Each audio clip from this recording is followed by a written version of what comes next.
In the late 19th and early 20th centuries, the South American nations of Argentina and Chile engaged in an expensive naval arms race to ensure the other would not gain supremacy in the southern cone. Although the Argentine and Chilean navies possessed insignificant naval forces in the 1860s, with 0 and 5 warships, respectively, Argentina's concern over a strong Brazilian navy and the Chilean war against Spain caused them to add capable warships to the fleets in the 1870s.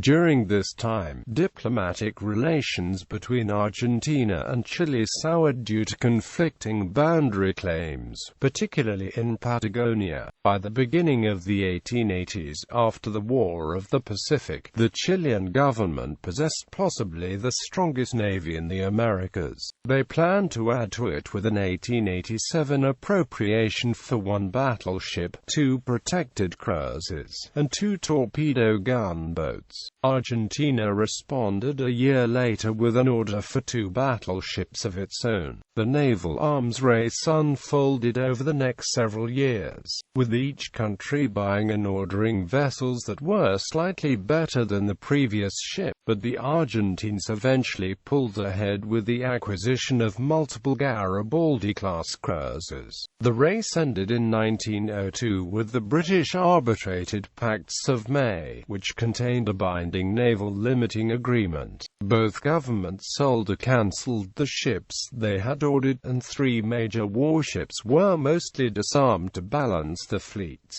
The pacts proved to be the answer to the Argentine and Chilean disputes, as the countries enjoyed a period of warm relations. This did not last, though, as the Brazilian government's attempt to rebuild its own naval forces sparked another naval arms race, involving all 3 countries' orders for revolutionary new dreadnoughts, powerful battleships whose capabilities far outstripped older vessels in the world's navies. Background: conflicting Argentine and Chilean claims to Patagonia, the southernmost region in South America, had been causing tension between the 2 countries since the 1840s. Both countries were incapable of enforcing these claims with a seaborne force, though. In 1860, the Chileans had only 5 small vessels, while the Argentine Navy had no seagoing ships. These attitudes quickly changed when the circumstances warranted, when Chile joined Peru against Spain in the Chincha Islands War. The Spaniards blockaded and bombarded Valparaiso, leading the Chilean government to strengthen the navy. The Argentine government, under President Domingo Sarmiento, decided to build a navy in the 1870s to counter Brazilian naval acquisitions.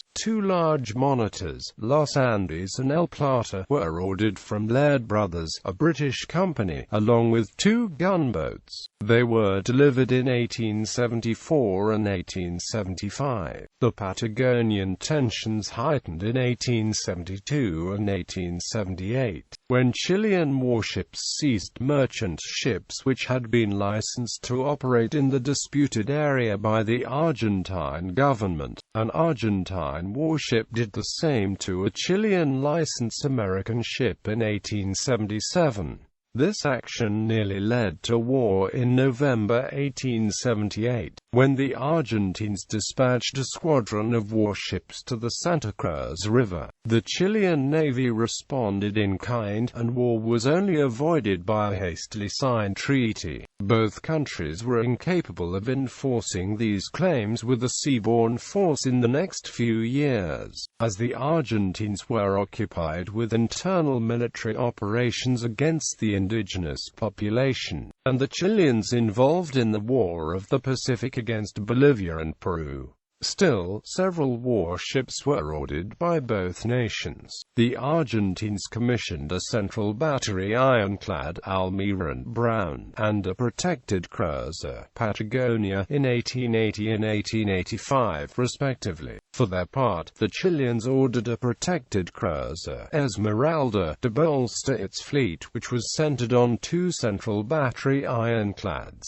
Almirante Cochrane and Blanco Encalada. With these ships. The Chilean Navy emerged from the War of the Pacific as the preeminent navy in the Americas, surpassing even the Navy of the United States, which had fallen into a steep decline after the American Civil War. The Chilean government utilized this advantage when it deployed Esmeralda to Panama in 1885 to block the U.S. from attempting to annex the region. Arms race. The Chilean government moved first to begin the naval arms race when it ordered a modern ironclad battleship, Capitan-Pratt, 2 protected cruisers, and 2 torpedo boats from France and the United Kingdom, bought with a £3,129,500 appropriation in the 1887 budget. The ships would have upset the balance of naval power in Latin America. While the Argentines had more vessels,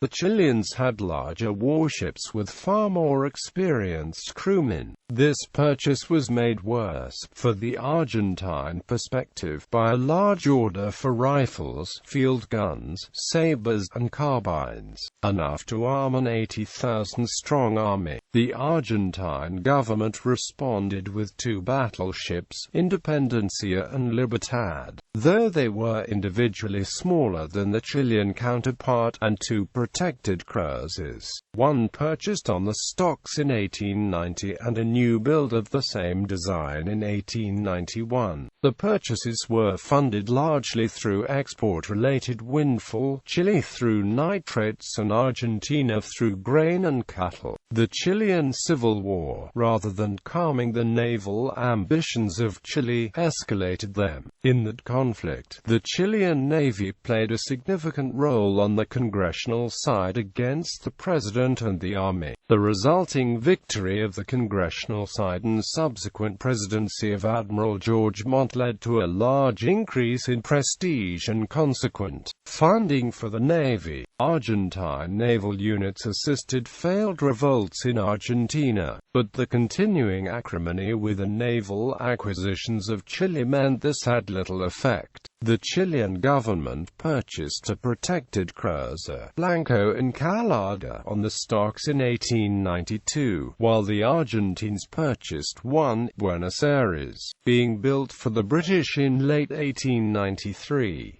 The Chileans sold their oldest protected cruiser, Esmeralda, in late 1894 to finance the order of an armored cruiser. This materialized in May 1895 with a new Esmeralda, along with 4 torpedo boats. A Brazilian protected cruiser, Ministro Zenteno, was purchased while under construction in August 1895. The Argentines purchased an Italian armored cruiser, Garibaldi, on the stocks on 14 July 1895. In April 1896, Chile ordered another armored cruiser, O'Higgins, and 6 torpedo boats. Naval historian Robert Schiner states that Argentina replied in the same month with San Martin, a near-sister ship to Garibaldi which was under construction in Italy. However, he notes that the small time lapse between the orders makes it difficult or impossible to know if this, the opposite, or either are true. As historian Jonathan Grant writes, the Argentines may have moved first to secure a definite, if momentarily tenuous, advantage over the Chilean Navy. In May 1898, the Chilean government found that the Argentines were planning on acquiring 1, then 2, Garibaldi-class cruisers. With tensions extremely high and war seemingly imminent, the 2 countries agreed to submit the boundary disputes to the British, which led to the Cordillera of the Andes Boundary Case 1902. They also signed pacts which led to the resolution of the Puna de Atacama dispute. As the former arbitration took much time, the naval arms race, though it slacked during the time of ease tension which came with the agreements, continued. The Argentines did acquire the 2 additional armored cruisers, which were named Pure Orden and General Belgrano. that were more powerful than the previous two. To counter them, the Chilean government ordered two new battleships, Constitución and Libertad, using its gold reserve to pay for them. These battleships' fast speed would make them suitable for opposing the new Argentine armored cruisers. The Chileans also purchased the protected cruiser Chacabuco, which had been built on speculation on the stocks in late 1901. The Argentines responded in May 1901 with an inquiry, possibly a full order, to Untitled for a new 15,000 long-ton battleship design. This would mount a 305 mm main battery and be capable of steaming at 20 knots. The increased tensions and near state of war between Argentina and Chile caused the British to intervene, lest their economic interests in the region, which included the export of British goods and the import of Latin American raw materials, be disrupted. Talks were held in the Chilean capital, Santiago, between the British ambassador to Chile, the Argentine ambassador to Chile, and the Chilean foreign minister and President German Riesco.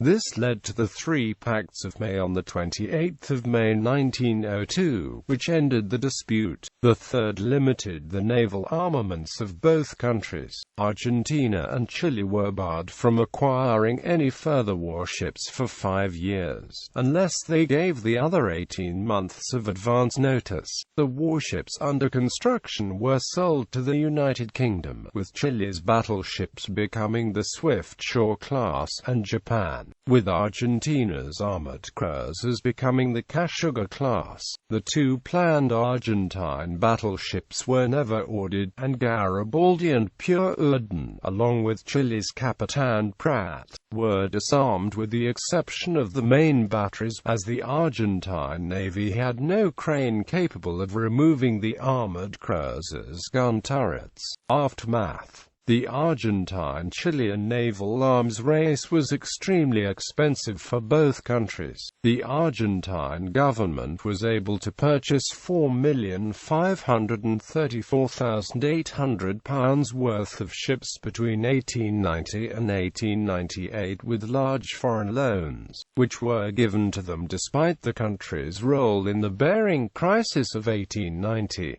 The government's total foreign debt reached 421 million gold pesos by 1896. As for Chile, it was forced to take out a £2 million loan in order to purchase crop weaponry, and this combined with its other loans led the banking industry to suspend loans to Chile until the diplomatic crisis with Argentina was solved. Both the Argentine President Julio Argentino Roca and American Ambassador to Argentina William Payne Lord ascribed the ending of the arms race to the diminished credit of Argentina and Chile. By all measures, the Pacts of May were an unmitigated success. Both Argentina and Chile enjoyed a period of lessened tensions, leaving the near state of war they were in, and the Pacts ended their expensive naval build-ups. However, the third major country in South America, Brazil, brought this to a crashing halt in 1904, when its Congress passed a large naval construction plan. This culminated in 1907 with a Brazilian order for 3 dreadnoughts, a new form of warship whose advanced armament and propulsion capabilities far outstripped older vessels in the world's navies. 2 would be laid down immediately, with a third to follow. The Argentine and Chilean governments quickly moved to cancel the remaining months of the naval limiting Pacts of May, and both eventually responded with orders for their own dreadnoughts.